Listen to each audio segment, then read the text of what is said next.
Hello everybody, and thank you for joining me for today's webinar where we're going to be looking at distance teaching using EducationCity. For those of you who have been to previous webinars, welcome back. I can see a couple of familiar names have joined us today, and if today is your first, then thank you for choosing EducationCity webinars to have a look at. So as I mentioned, today we're going to be looking at distance teaching. And if you're anything like me, when I was teaching, you did the whole sort of assess, plan, do, review cycle. So what I want to look at today is the assessment that EducationCity has available and the planning that we've got. And then also using the success tracker to review that work and then sort of start the cycle again, essentially. So that's what we're going to be looking at today. Now, as normal, I do need to let you know that the account I'm going to be using is a made-up school. So please don't worry if you see any student or staff names. The children's staff, they do not exist. It is a made-up account. And it is also an English account I'm going to be using.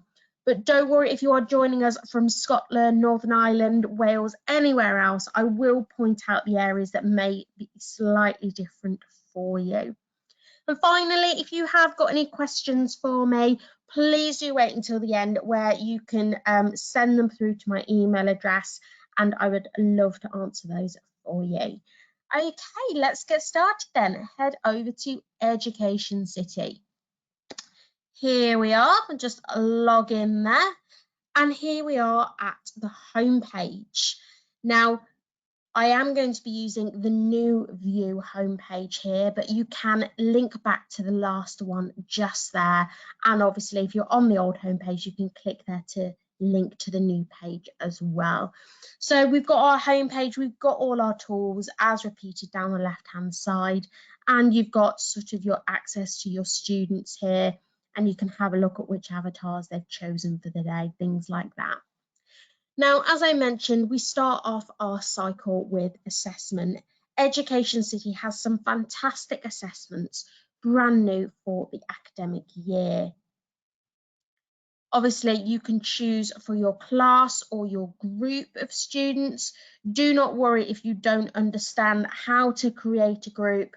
We've got some brilliant guides in our video user guide on the right hand side of the screen just there, and you can see all of our previous webinars there as well. So if you're worried if I say something like learn screen activity, have a look at one of our previous webinars where we talk about the different tool types, and that might explain to you further.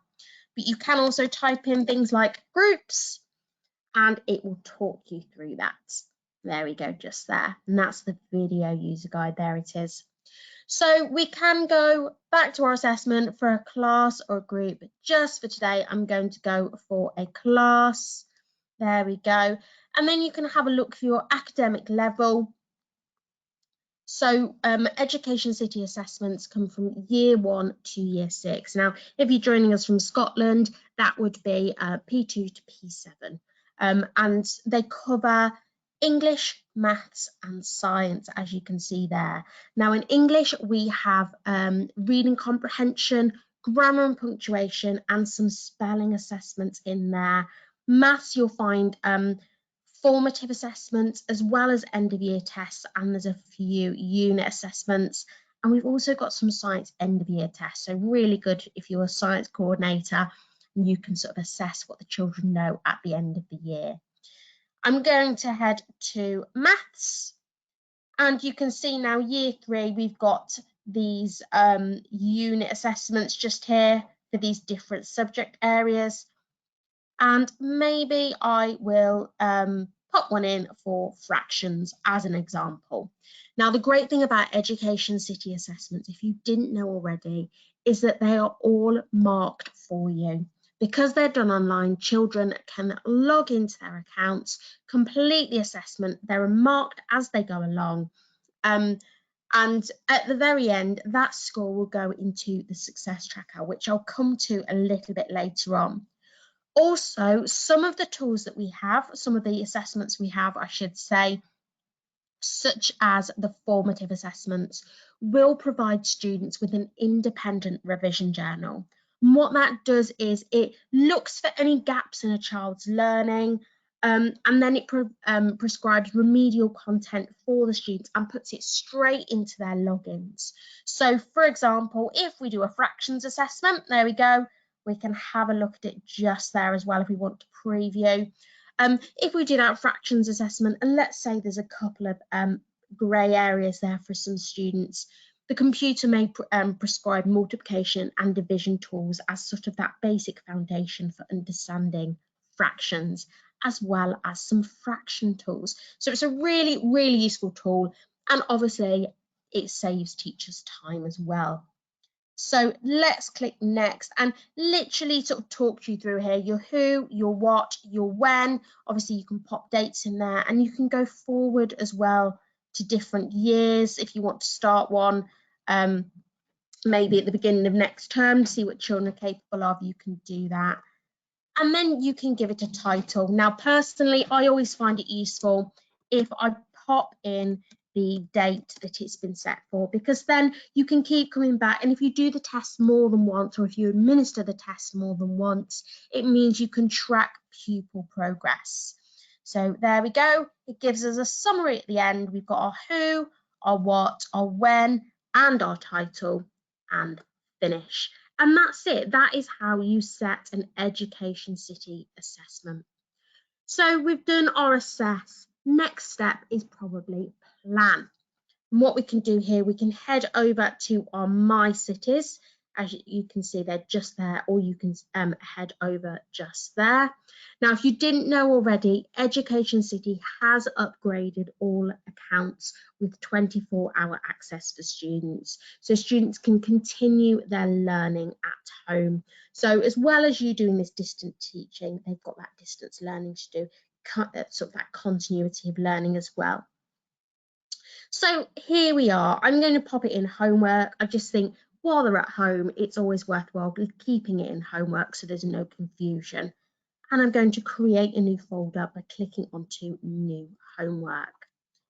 I'm going to call this multiplication. Well, there we go. Times tables, a suggestion just there. That's useful. And create. And it will take us to this page, and it will sort of say, what do you want to pop in there? Now, with previous webinars, sometimes I have used the curriculum map, sometimes I've used the subjects area, and other times I've used the search content. But today I'm going to be using the add content function just here. So we can click on and we can search for a keyword such as multiplication. Oh, wrong word just there. Let's type that back in. There it is. And search. And it will show you all of the tools that we've got to do with multiplication. You can change the levels. Now, this obviously will appear different if you are joining us from Scotland, Northern Ireland, or anywhere outside of the UK. But you can select key stage in England or a year group, and it will filter down for you. And obviously we've got our subjects filter just here, and then we've got our different content types. And as I mentioned earlier, if you missed that earlier webinar, if you want to know more about those content types, have a look at our previous content types webinar. So here we are, and we can scroll through and we can see if there's anything that we've got available. And you can see here lots of really useful tools, some fun activities for the children to do there. And I'm going to change this because I want to have a look at the multiplication videos. Now, EducationCity does have some really fun times tables videos, as you can see here. And we can go through and we can pop those in if we wish to. And we can change to see everything in Key Stage 2 as well. So let's maybe pop the 6s, 7s, 8s, and maybe even the 12s at the bottom there as well. Pop those in. And those are all the songs for the children to learn. Really fun. They're the sort of thing you could pop on during a maths lesson, have it playing in the background, and the children will soon know their times tables. For each of those videos, we also have an activity. There it is just there. I can filter there for an activity. And those will come for, there we go, you can see there, there'll be a multiplication activity, a division activity, and a multiplication and division challenge. So it encourages the inverse operations and the understanding of that. Now we can pop those things in just here. You can see all of them appearing just there. But what I'm going to do is I'm just going to click onto done. We can see those tools in there, making sure that we save as we go along so that we don't lose any of that work. And what I'm going to do is I'm going to head over to the side panel and head into the subjects because I want to show you all of the multiplication tools that we have. So let's head into the subjects area, into maths. This way is really useful if you know exactly what it is that you're looking for, which is what I'm doing right now, because I want to go to the times tables bundle just here. So I've gone to lower key stage 2 and there it is just there. And you'll see we've got all of our videos and then alongside those activities that I mentioned earlier. So again, because we've created that My City already, let's head over to the 7 times. We can add these tools into the folder. Now, quick note just here, we have had a couple of questions about this. You can send home to children activities and activity sheets. However, activity sheet answers are only viewable by teachers on teacher accounts. So just a quick note there, you can send home the activity sheet, but they won't be able to view the answers. So maybe stick to the activity. And if we head into homework, we'll be able to find, there it is just there, that folder that I created. And obviously you can do this for as few or as many different tools that you want. Scroll forward and backwards using those arrows. Finally, if I head towards the bottom, we do have our multiplication tables check. And we have them in 20 seconds, 10 seconds, and 6 seconds as per the government standard. But these are really useful because it means that the children can build up their confidence in their times tables as well as their instant recall. So maybe I'll add a 20-second one in to start off with into that folder. I can always update it as we're going along. There we go, into homework and into that times tables folder, making sure that we click on that plus sign so it shows a green tick and save. There we go. So now we can close that, head back up to the top of the page, and we're going to head into the My City. And again, instead of going all the way back home, I'm going to head into the My City tab on the left-hand side of the screen. And if we head into homework, here we go. We should, there it is just there. There is that folder of work. So we've done our assessment and this is our planning for the children to do and for them to complete. Now we've got these tools in here. We can move them around a little bit. So let's maybe pop the video in front of the activity. Let's maybe pop the 6, 7, 12. Let's pop the 7 one next to that times table. And you can move things around a little bit. The other thing you can do at the very end there, pop in a play live. It's a really fun game. If you haven't looked at it already, children absolutely love it. We have it available in English and in maths, and obviously for each level as well. So if I go into year 3, you'll be able to see that there. Now with the maths ones, it comes in the 4 base skills just there. You can see also available on an iPad or a tablet to complete. And the great thing is about these, they come with live. So if a children gets an, the child I should say, gets an answer incorrect, they lose a life. So it is all about the accuracy as well as the instant recall. So I'm going to pop a multiplication one in there for them to play with, and maybe even so that they understand the inverse, let's pop a division one in as well. There we go. And click onto done. So we've got all our tools in there. We can change the little icon if we wish to and the color of it.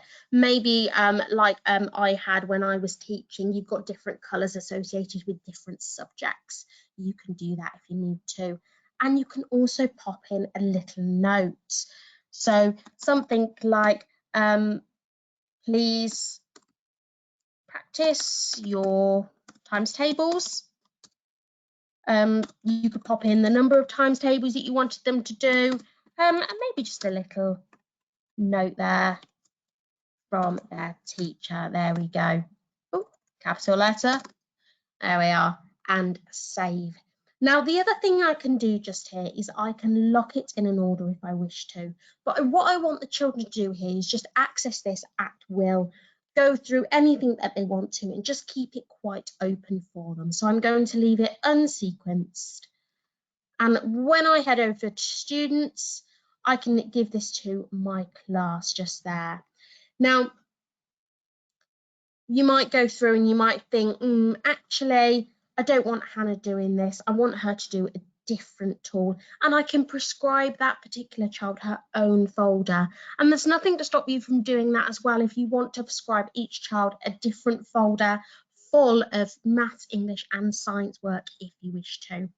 I'm just going to click on the X there.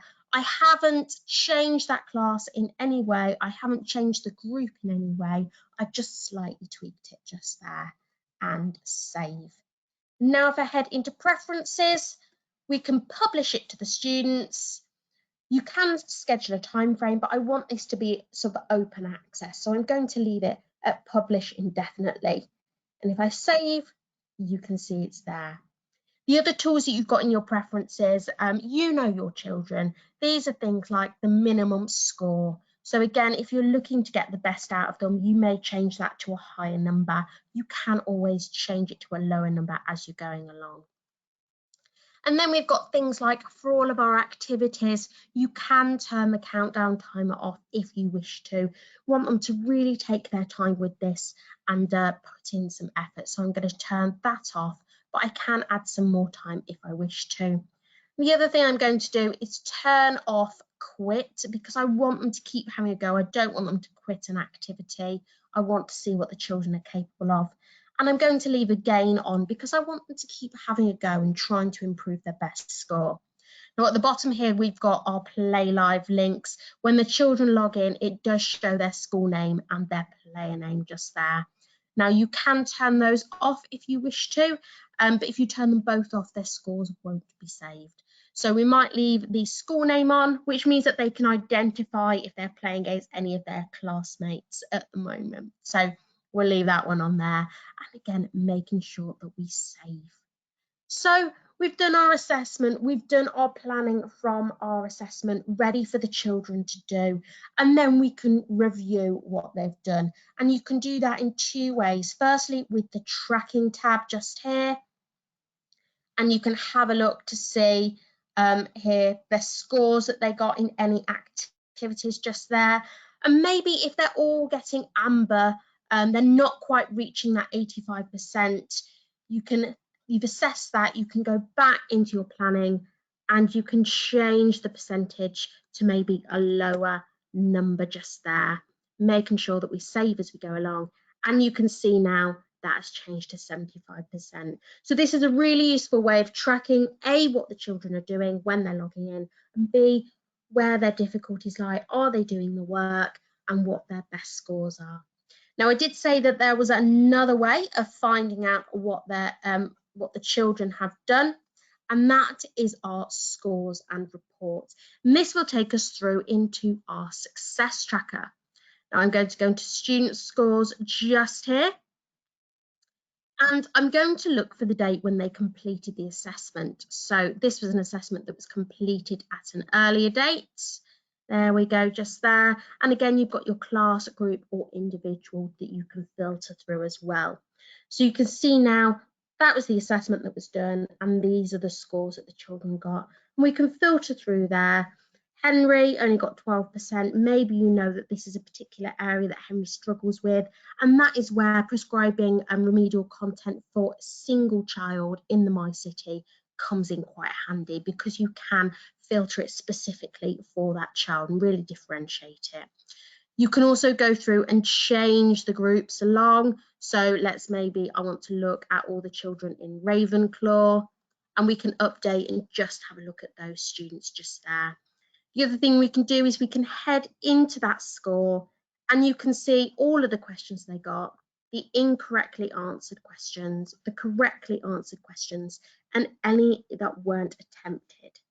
So you can see where the gaps lie quite easily, and you can also go and have a look at that revision journal that the computer created independently, and that will show you any gaps in learning. So we can head backwards. Here it is, and you can also export this data for report working as well. And then the process starts all over again. You assess, plan, do, review. So that is how I would use EducationCity for distance teaching. And don't forget, we do have our instant links at the bottom here. So if you want to have a look at the times tables tools before you pop it into a folder, please do. There we go. Don't forget that all of our webinars can be found on our YouTube page. Just head over to YouTube and type in EducationCity, and it will show you all of those webinars, as well as on that video user guide on the homepage. And do look out for May's upcoming webinars, a couple of them being created off of your feedback. We do look forward to hearing from you. And that is everything for today. Thank you again for joining us. Please do email us if you've got any questions or any ideas for future webinars. And please stay safe. We look forward to hearing from you soon. Take care. Bye-bye.